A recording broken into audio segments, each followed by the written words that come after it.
I'm watching over my niece, Emily, at my brother's house while he and his wife are on a trip. We discuss plans for tomorrow excitedly.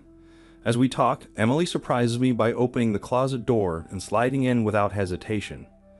I'm Lily, a 24-year-old housewife with a brother 5 years older. We've always been close since losing our parents. Despite both being married, we maintain a family-oriented relationship. My husband's parents live far away, making it hard to ask for help. My brother and his wife had a quick wedding, and since her fallout with her parents, they rely on our support. Our families have daughters, so my niece, Emily, and my daughter, Alice, grew up like sisters. My brother informed me of their 10th wedding anniversary trip and asked me to look after Emily. I readily agreed and they left. I stayed at their house with Emily, who seemed nervous as her parents left. Initially, I planned to bring my daughter, Alice, but Emily insisted not to invite her. We spent time playing games and preparing dinner together, but Emily remained nervous. When I asked if something was wrong, she kept saying, "I'm fine, nothing's wrong," without telling me. Emily's behavior suggested she was on guard against something invisible. The meaning became clear when bedtime arrived. Changing into her pajamas, Emily suggested going to bed early and starting for Aunt Lily's house in the morning. Opening the closet door, she revealed a set of bedding prepared at some unknown time. As I struggled to understand, Emily quickly laid down on the mattress inside the closet, saying goodnight. Surprised, I blurted out, "Wait, Emily, you're sleeping in there," louder than intended. She replied seriously, assuring it's okay and leaving the closet slightly open in case anything happens. Attempting to hide my confusion, I suggested we sleep together. After a few tries, Emily reluctantly agreed and got into my bed. She asked if it was okay to keep the bedding in the closet as her hiding spot, deepening the mystery. I agreed naturally. Curious, I asked why she needed a hiding place. After making me promise not to laugh, she whispered, "The monster is coming." Initially endearing, the story took a turn.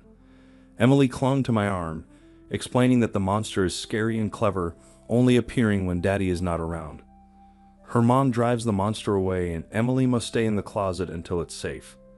Her mom cries while doing so, and Emily tried to help once but found it too scary.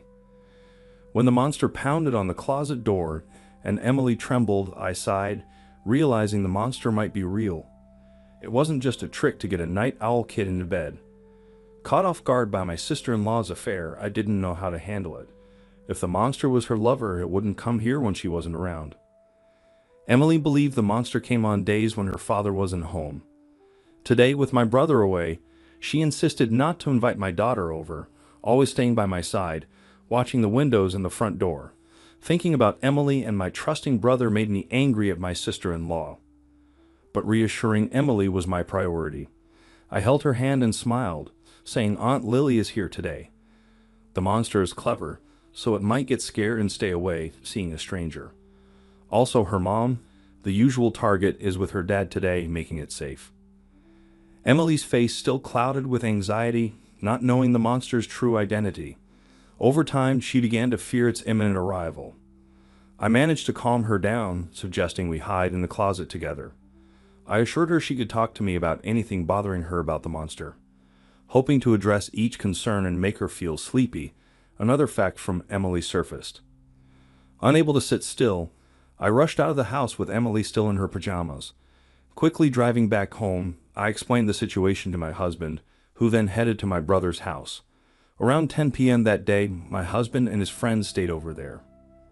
Receiving a call from my brother on vacation, he inquired about Emily's condition. After discussing Emily, he urged me to forget about my husband and daughter, get some rest, and ensure the doors were locked. Sternly told not to leave the house, I struggled to keep my voice steady. Looking at Emily, who was sound asleep with my daughter, I pledged to drive the monster away the next morning. When my husband returned, my body trembled with fear and anger as he shared what happened last night.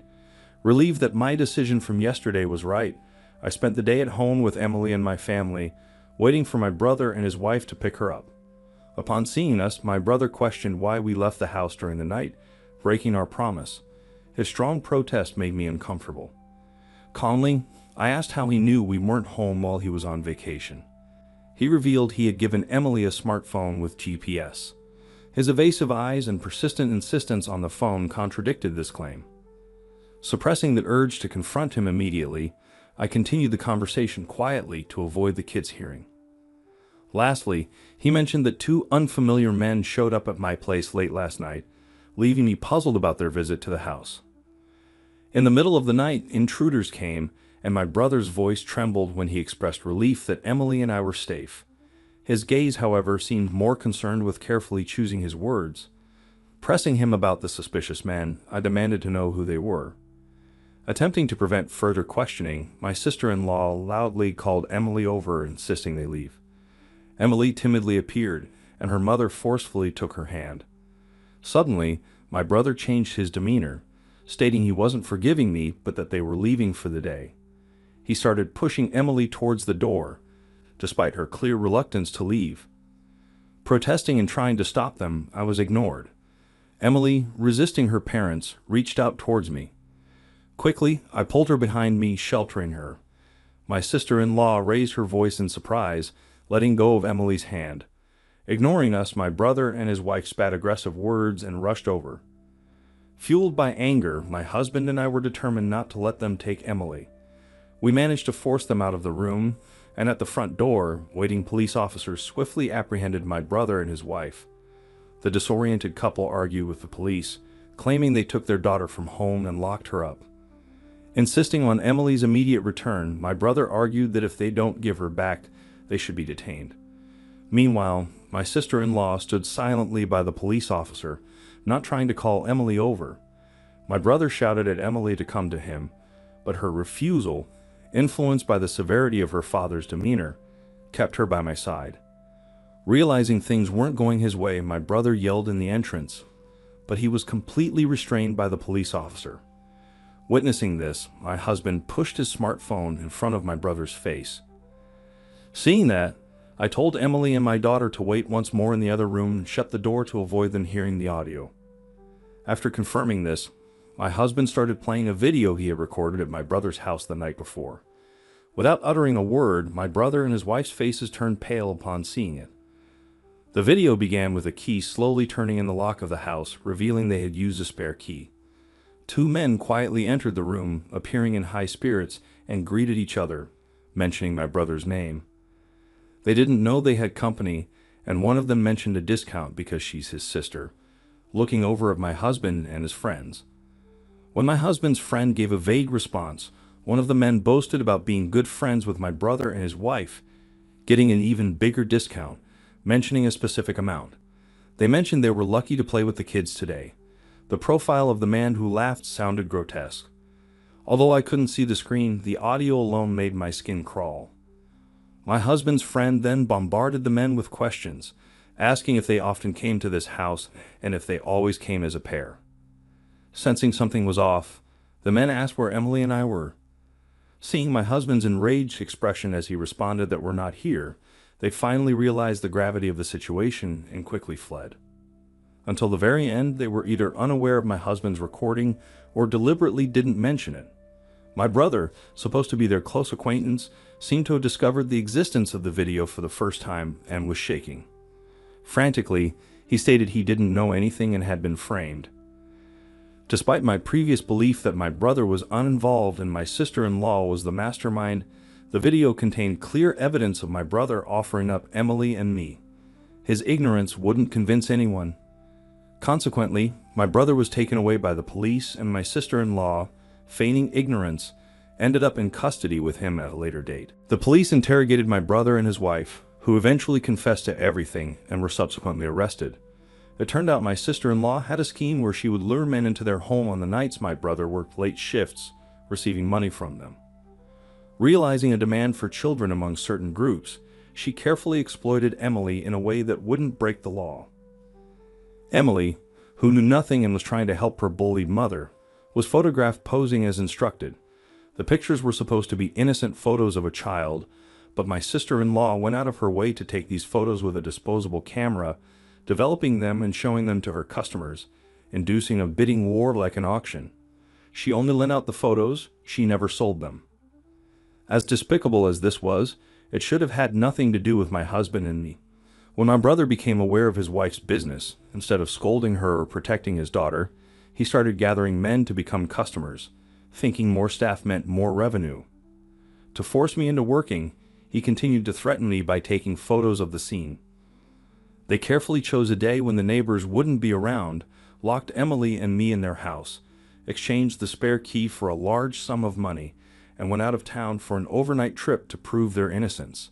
However, they didn't expect Emily, who had always obeyed my sister-in-law without question, to regret telling me about the monsters to protect me. While Emily didn't understand most of what was happening, she knew the monsters were targeting them. That night, when I learned about Emily's predicament, I asked my husband to capture images of these so-called monsters. With leaked information, police acted promptly when we reported it.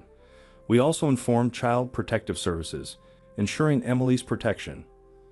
My brother and his wife were arrested on serious charges, including child welfare law violations and violations of laws preventing child exploitation. Despite being first-time offenders, they couldn't avoid imprisonment due to the highly malicious nature of the photos taken over several years. Fortunately, my sister-in-law hadn't digitized or sold Emily's photos, preventing any leakage. The revelation left me shocked, wondering how my once kind and reliable brother could become such a terrible person. We had been helping each other out as usual until then, and the fact that I didn't notice this distortion scares me. Anyway, I want them to face what they've done. Following the arrest of my brother and his wife, the so-called monsters were also brought in for questioning by the police. They argued their innocence, claiming that because their plans had not been successful, they weren't guilty. However, the discovery of someone else's child's photographs at their residence and their involvement in other criminal acts confessed by my brother and his wife during their interrogations led to their arrest on multiple charges.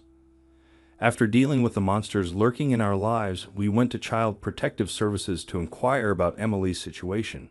Her parents were arrested, leaving her without anyone to care for her. In fact, they were unfit to be guardians in the first place, so custody of Emily was taken away from my brother and his wife. Neither my brother nor I have any living parents, and my sister-in-law's family is completely estranged. We learned that if no one from her family agreed to take her in, Emily would be placed with foster parents. After discussing it with my husband, we decided to adopt Emily. To me, Emily is not only someone I'm greatly indebted to, but also a girl I've grown to love as my own daughter. Leaving her was simply unbearable, and luckily my husband agreed. We saw this as an opportunity to move to my in-laws' town. Our daughter, who loves her grandparents and has always wanted an older sister, is overjoyed. She's eagerly looking forward to the weekends when she can see her grandparents more often, and now her wish of having Emily, whom she adores as her big sister, has come true. As for Emily, who finally got out of the clutches of her abusive parents, she's adapting incredibly well to her new environment, and as an older sister, she's beginning to lead a happy and peaceful life.